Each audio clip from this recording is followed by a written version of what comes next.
Have you ever heard preachers say, "The Ten Commandments are done away. They've been abolished by Jesus Christ. They've been nailed to the cross. We're no longer required to keep them." Is this true? Are the Ten Commandments merely a package of temporary laws devised by Moses only for the ancient Israelites? Or did those laws predate Moses? The Word of God reveals the surprising answer. Let's discuss.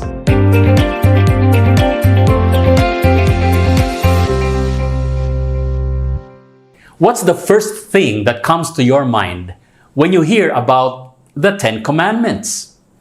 Perhaps you think of Moses, that great prophet and former prince of Egypt. Or perhaps you think of the millions of Israelites. Or perhaps that mysterious mountain called Sinai or Horeb. Whatever it might be, there's no doubt that a lot of people connect the Ten Commandments to Moses. Not only that, they believe that those ancient laws were only given during the time of Moses and were the foundation of the nation of Israel. Thus, a lot of professing Christians believe that since we are now under the new covenant, the Ten Commandments have been abolished because they were only part of the old covenant. However, did you know that the Ten Commandments were already in effect even before Moses? That's right. In fact, all the Ten Commandments have been in force since humans existed on this planet. They constitute a spiritual law that is inexorable and eternal called love, and the fulfilling of which is love. This spiritual law of love was set in motion by the Almighty Creator Yahweh for our happiness and every good result. The Ten Commandments are entirely different and separate from the ritualistic sacrificial law of Moses, which was just a code of physical laws. Here are 10 proofs that all 10 commandments were already in existence way before Moses. Commandment number 1. You shall have no other gods before me. God, by definition, is the one you serve and obey. Whoever you obey, whatever you serve, is your God. It might be your boss or your car, maybe it's an idol, whatever it is, that's your God. Our first parents, Adam and Eve, broke the first commandment in this original sin. In Genesis 3:11, and God said to Adam, "Who told you that you were naked? Have you eaten from the tree of which I commanded you that you should not eat?" When they obeyed Satan and disobeyed God, they put another God in place of the true God. Romans 5:12. Therefore, just as through one man, Adam, sin entered the world, and death through sin, and thus death spread to all men because all sinned. That one act of disobedience is called sin. That means a law had been broken. Because that's what sin is, the transgression of the law. Notice Romans 5:13. Sin is not imputed when there is no law. Romans 4:15. Where there is no law, there is no transgression. Commandment number 2. You shall not make for yourself a carved image. You shall not bow down to them nor serve them. When God told Jacob to go up to Bethel, or the house of God, Jacob knew what he needed to do. In Genesis 35:2-4, and Jacob said to his household and to all who were with him, "Put away the foreign gods that are among you. Purify yourselves and change your garments. Then let us arise and go up to Bethel, and I will make an altar there to God who answered me in the day of my distress and has been with me in the way which I have gone." So they gave Jacob all the foreign gods which were in their hands, and the earrings which were in their ears, and Jacob hid them under the terebinth tree which was by Shechem. Commandment number 3. You shall not take the name of the Lord Yahweh, your God, in vain. The book of Job is considered by scholars to be the oldest book in the Bible, predating Moses. Job 1 verse 5. So it was when the days of feasting had run their course, that Job would send and sanctify his children, and he would rise early in the morning and offer burnt offerings according to the number of them all. For Job said, "It may be that my sons have sinned and cursed God in their hearts." Thus Job did regularly. Righteous Job made sure that he and his family were not guilty of profaning the name of Yahweh.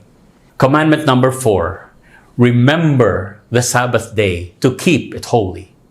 Notice the wording of this fourth commandment. It says, remember. Clearly, this is not the first time God gave this commandment. Notice that the 10 commandments were stated in Exodus chapter 20. But much earlier, in Exodus 16, we read the following.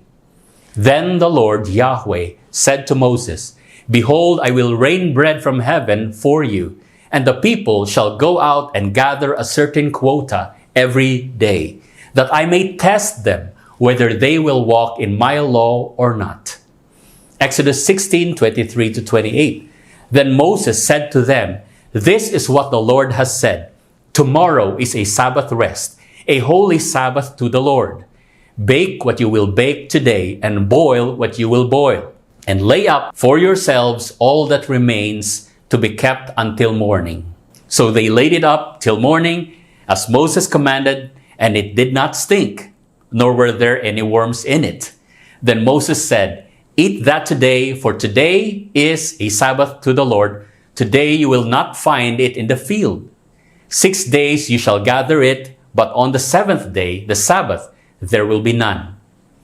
Now it happened that some of the people went out on the 7th day to gather, but they found none. And the Lord said to Moses, "How long do you refuse to keep my commandments and my laws?"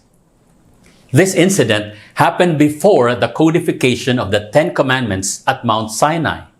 Clearly, the fourth commandment had already been in existence and known by the Israelites. Commandment number 5, honor your father and your mother. In Genesis 28:6-7, Esau saw that Isaac had blessed Jacob and sent him away to Padan Aram to take himself a wife from there. And that as he blessed him, he gave him a charge, saying, "You shall not take a wife from the daughters of Canaan." And that Jacob had obeyed his father and his mother and had gone to Padan Aram. Unlike Jacob, Adam and Eve dishonored and disobeyed their only parent. Notice Luke 3:38. Adam, the son of God. Adam is called the son of God because God created him. In fact, both Adam and Eve were the direct children of God, not by begettal or birth, but by creation. They did not only sin by breaking the first commandment, but also the fifth commandment. Commandment number 6, you shall not murder. Yahweh warned Cain about his temper. If he didn't control it, it would lead to the sin of murder. Genesis 4:6-8. So the Lord said to Cain, "Why are you angry? And why has your countenance fallen? If you do well, will you not be accepted? And if you do not do well, sin lies at the door, and its desire is for you, but you should rule over it." Now Cain talked with Abel his brother, and it came to pass, when they were in the field, that Cain rose up against Abel his brother and killed him. Clearly, the law against murder was already in force way before Moses. Notice also Genesis 9:5-6. God said, "Surely for your lifeblood I will demand a reckoning. From the hand of every beast I will require it, and from the hand of man. From the hand of every man's brother I will require the life of man. Whoever sheds man's blood, by man his blood shall be shed. For in the image of God he made man." Commandment number 7, you shall not commit adultery. Genesis 39:7-9. And it came to pass after these things that Joseph's master's wife cast longing eyes on Joseph, and she said, "Lie with me." But he refused and said to his master's wife, "Look, my master does not know what is with me in the house, and he has committed all that he has to my hand. There is no one greater in this house than I, nor has he kept back anything from me but you, because you are his wife. How then can I do this great wickedness and sin against God?" The seventh commandment was known. Joseph knew that adultery was great wickedness. Genesis 20, 1-3 and 9. "And Abraham journeyed from there to the south, and dwelt between Kadesh and Shur, and stayed in Gerar. Now Abraham said of Sarah his wife, 'She is my sister.' And Abimelech, king of Gerar, sent and took Sarah. But God came to Abimelech in a dream by night, and said to him, 'Indeed, you are a dead man, because of the woman whom you have taken, for she is a man's wife.' And Abimelech called Abraham and said to him, 'What have you done to us? How have I offended you that you have brought on me and on my kingdom a great sin? You have done deeds to me that ought not to be done.' Even Abimelech, a non-Israelite, a Philistine, knew that it was a great sin to commit adultery. Commandment number 8, you shall not steal. Genesis 30 verse 33.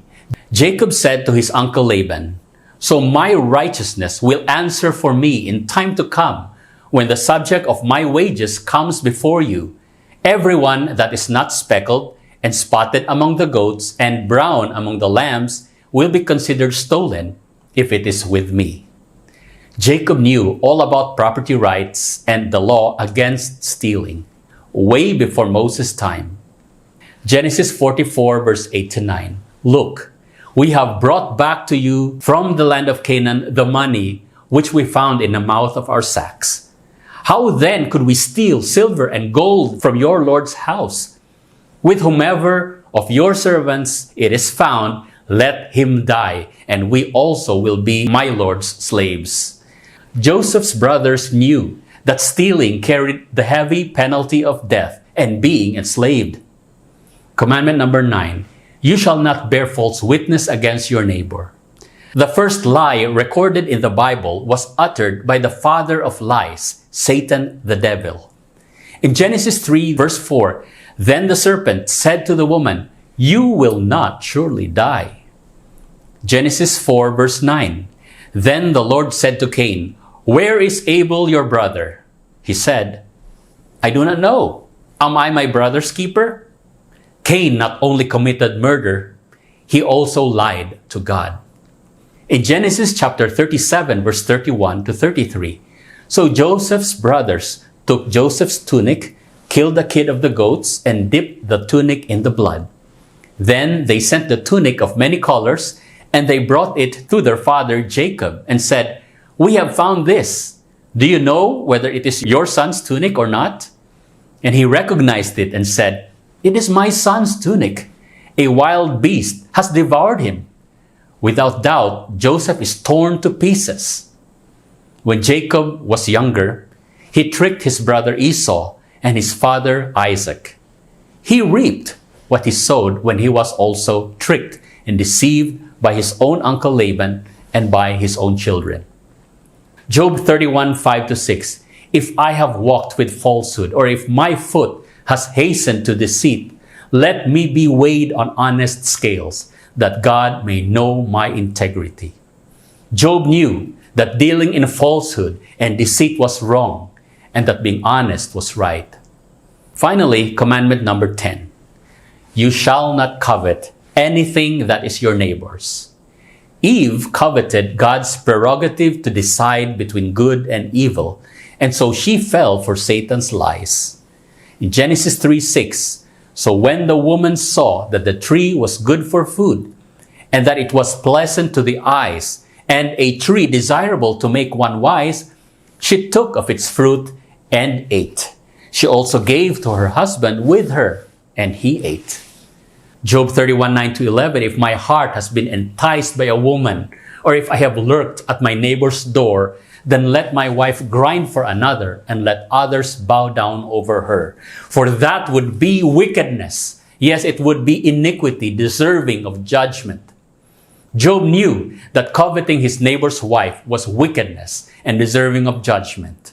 I hope you're now convinced that the 10 Commandments already existed way before Moses. All 10 points of God's spiritual law of love have been in full force since the beginning of man's creation. What Yahweh thundered on Mount Sinai and wrote on 2 tablets of granite stone was simply the codified, formal version of what had already existed.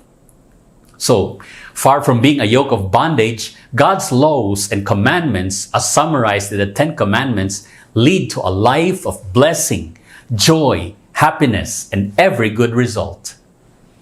No wonder the Apostle Paul concluded in Romans 7:12, "Therefore the law is holy, and the commandment holy, and just, and good." Also, the beloved King David, a man after God's own heart, wrote how he truly felt about God's law in Psalm 119, verse 97. "Oh, how I love your law! It is my meditation all the day." May we likewise love and honor God's law and reap the blessings that come with obedience. Until next time, this is Daniel McCraig of BiblicalTruths.tv, reminding you to always be growing, to always be giving, and to always be grateful.